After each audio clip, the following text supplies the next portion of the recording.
SIR पे debate हुई, पता नहीं आप सब लोगों ने सुनी, लेकिन अगली 5 मिनट में मैं आपको एहसास कराना चाहता हूं कि देश में कुछ भी मांगने से नहीं मिला, हर एक चीज के लिए हमें संघर्ष करना पड़ा, छीनना पड़ा।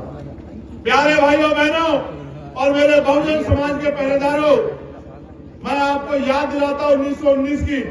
1919 में से पहले देश में 3% लोग वोट देते थे। कितने परसेंट लोग? जोर से बोल के बताया करो, कितने परसेंट लोग? बहुत अच्छी बात। फिर मॉन्टेगो चेम्स्फोर्ड सुधार समिति आई, सुधार हुआ, और सुधार में क्या हुआ कि वोट देने का अधिकार उनके पास होना चाहिए जो टैक्स देते हैं। क्या देते हैं? वोट देने का अधिकार उनके पास होना चाहिए जिनके पास बहुत सारी जमीन है, जो जमींदार। फिर और सुधार हुआ, बहुत सारे लोगों को और उनको भी ऐड करना चाहिए जिनके पास बिजनेस है, व्यापार है, बहुत सारी धन संपत्ति है, और लोग जुड़े। ऐसे लोगों को भी जो राजा महाराजाओं के परिवार के हैं, ऐसे लोगों को भी वोटों में ऐड करना चाहिए। फिर और लोग जुड़े जो बहुत पढ़े लिखे हैं। वोटों की संख्या बढ़ के हो गई 15%।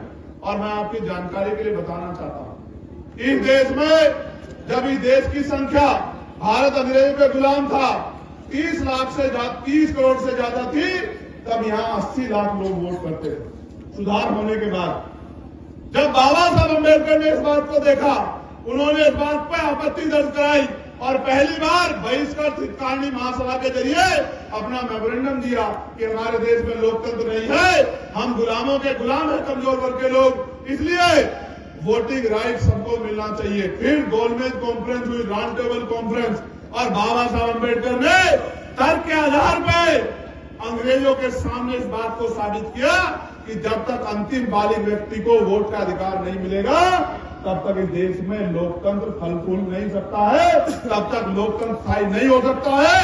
मुट्ठी भर पैसे वाले लोग, मुट्ठी भर जमीन वाले लोग, मुट्ठी भर धन संपत्ति वाले लोग राज करेंगे और बाकी लोग उनके अंदर में काम करेंगे, तो कभी लोकतंत्र सफल नहीं हो पाएगा। इसके बाद क्या परिवर्तन हुआ आपको पता है? इसके बाद ये परिवर्तन हुआ कि कमजोर वर्गों को वोट का अधिकार मिला। मैं आपको और जानकारी देता हूं, उन 80 लाख वोटर में एक भी महिला नहीं थी, किसी भी धर्म की, किसी भी जाति की। उन 80 लाख लोगों में सिर्फ पुरुष थे, और पुरुष भी सामान्य जाति के थे, और सामान्य जाति में भी जो संपन्न थे। उन संपन्न जाति के, सामान्य जाति के लोग वोट करते थे। आप महसूस करके देखो, अमीर अगर वोट करेगा तो गरीब को करेगा या अमीर को करेगा? बताओ आप मुझे, किसे करेगा? गरीब को अमीर वोट कर सकता है?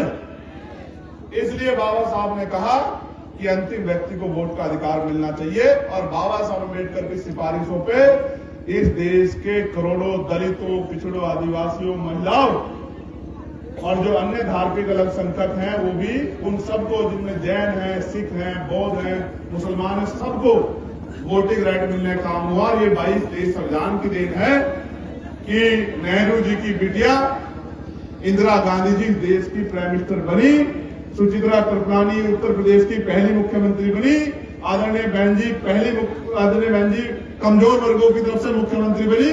ये अगर किसी तरह संभव हुआ है तो ये बाबा साहब अम्बेडकर के संविधान में जो वोट का अधिकार है, उसकी वजह से संभव हुआ।